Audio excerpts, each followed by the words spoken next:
ठिकाणी मुकण्याला मी 1 महिन्यापूर्वी पण त्याचा व्हिडिओ पाठवलेला आणि आज पण मी या ठिकाणी आलेलो, आज पण त्याला व्हिडिओ पाठवलेला आहे. आपण आता मीरा रोडच्या स्मशानभूमीमध्ये आहोत. लक्षात घ्या, या ठिकाणी माणसं जेव्हा मृत्युमुखी होतात त्या ठिकाणी येतात या ठिकाणी, आणि या ठिकाणी मोठ्या प्रमाणावर त्यांचे नातेवाईक असतील, त्यांचे मित्रमंडळी सगळे येतात. त्यांना हातपाय धुवासाठी तर सोय आहे, बरोबर, काय प्रॉब्लेम नाही. पण या ठिकाणी थंड पाण्याचं कूलर या ठिकाणी ती बघत असाल, या ठिकाणी कूलर आहे. कूलरला नळ आहे का बघा, इथे कोल्ड आणि इथे हॉट. लक्षात घ्या, काही ठिकाणा नाही कसलाच. या ठिकाणी बघा किती घाण आहे बघा.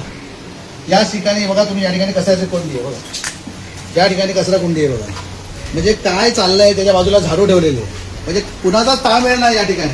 मीरा भाईंदरचे महानगरपालिकेचे आयुक्त हे लोकांना, आयुक्तांना फसवतात हे अधिकारी. लक्षात घ्या.